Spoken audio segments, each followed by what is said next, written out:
I'll be talking about Olympic weightlifting, and for the purpose of this, we'll be approaching it from a side of getting more efficient and stronger so that your max lift can go up, but also so that you can be more efficient during an EMOM or a workout that requires some heavy lifting, right? This first pull is going to be from the shin to the knee. The only thing that happens is that my hips and my shoulders rise up at the exact same time, okay? Notice that. Hips and shoulders rise up at the same time. Everything else from that start position has remained the same. As far as my eye level, my arch in my lower back, my shoulder blades pinched together, knuckles down, chest out, right? First pull, hips and shoulders rise at the same rate till we get to the knee. Now notice at the knee, since my hips and shoulders rise at the same rate, notice where my shoulders are over the bar. They're in a clear advance over the bar. And why do I want that? Loading what? Hamstrings, right? So everybody take your hand, put it on your chest. We forgot to say Pledge of Allegiance. I'm kidding. All right. Take your middle finger and tap it as hard as you can on your chest. Okay? Now take that middle finger, pull it back, and now tap as hard as you can. All right. It's a lot more force, right?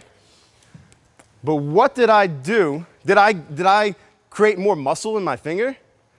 All I did was put that tendon under pressure. I release the pressure, and it creates force. So think of it like a rubber band. If I pull a rubber band slightly back and release it, it's only going to go so far. The more I can pull that rubber band back without breaking it, the further it'll go. The stronger and bigger that rubber band is, the more power or further that rubber band will travel. Same with lifting, right?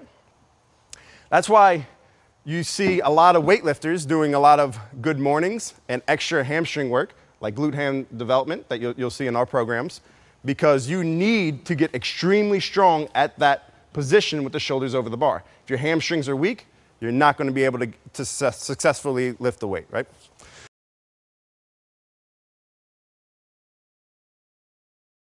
So I'm here below the knee. Shoulders are in clear advance over the bar. We go into what we call the second phase of the pull. As we pass the knee, the hips are going to go forward as the torso becomes vertical. So notice my knees tracking forward, right? So I'm here, past the knee. My hips are going into the bar till I get to this vertical position here, which we call the power position, right? Notice the whole time the bar is tracking inside against my legs, right? Because every centimeter I'm out here is just simple physics. The further I get it away from the fulcrum, the heavier or more load it is to lift the weight. So the closer I can keep it over my center of gravity and to my body, the easier it is. So think of it like a bucket of water. I'm not going to fill up a 5-gallon bucket of water and walk around like this all day with it, right? We saw that last night with Brandon and Cashew. And Steve actually won it. You know, they're holding out this thing. They can only hold it a couple minutes. You know, if they were holding it here, they could arguably hold it for hours, right? Because it's closer to their body. You know, it's an extreme example, but think of that the same way with lifting. Closer I can keep that to my body, the better it'll be for me, right?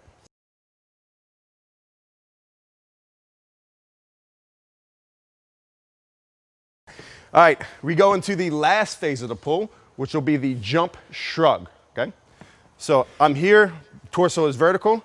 I'm going to come onto my toes and shrug my shoulders as high as I can, right? But what are my hips doing? Okay, a lot of people say you're not banging the bar enough, right?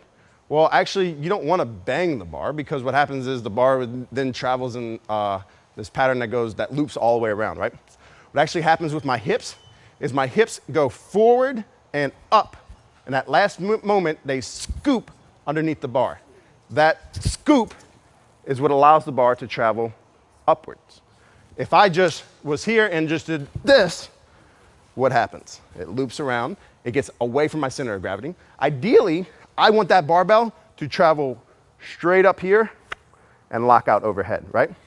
So your body has to scoop underneath it. That scooping pattern is very similar to what?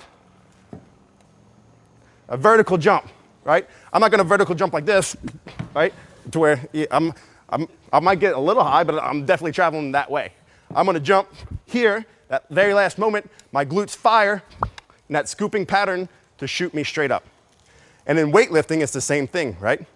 We're jumping with weights, and yeah, arguably, and that's why it's so great for athletics, is because if I can jump with 440 pounds and clean it to here, imagine what I can jump when I'm not holding a weight, right? That force production will still come, okay?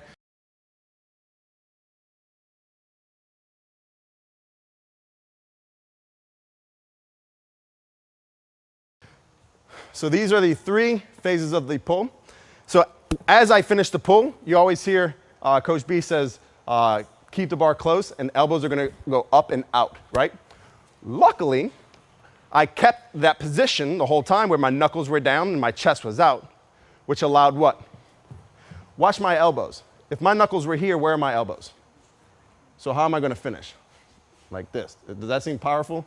No. And like Coach B says, you want your elbows up and out. Now notice what happens when I put my knuckles down. Where are my elbows now? They're now tracked to the outside of the bar so that when I finish, I will finish in this manner. Right? Does that make sense? I'm going to do that again. If my elbows are here because my knuckles are this position, I'm going to finish like this, which is extremely awkward, right? Knuckles down, chest out, allows my elbows to track outward. Now, I can see a lot of your faces like, there's no way I'm holding a snatch like this. No, you're not. But it's a cue in your head that if you constantly think of keeping my knuckles down throughout the course of the lift, it does 2 things, actually. It helps keep the bar closer to the body, but more importantly, allows the elbows to point towards the ends of the bar to allow the bar to track in that upward motion overhead. Okay? As I finish that 3rd pull, the bar travels overhead for the snatch, and I'm going to get to the extension, and I'm going to punch as hard as I can. When the bar is overhead, the best cue I've ever heard, my coach used to always tell us, is always think of pushing your shoulders up while at the same time stretching the bar out. So think of the bar as a rubber band. So when the weight is overhead, it's shoulders up, pull out is going to be the right catch position. And this holds so true, especially as we were watching this morning, some of those guys doing those heavy overhead squats in the middle of that workout. You know, once you allow that fatigue to set in and you're trying to hold it like this, it's a no-go, you know? But if you can lock it in place and stretch, you'd be amazed how much longer you can hold that position, right?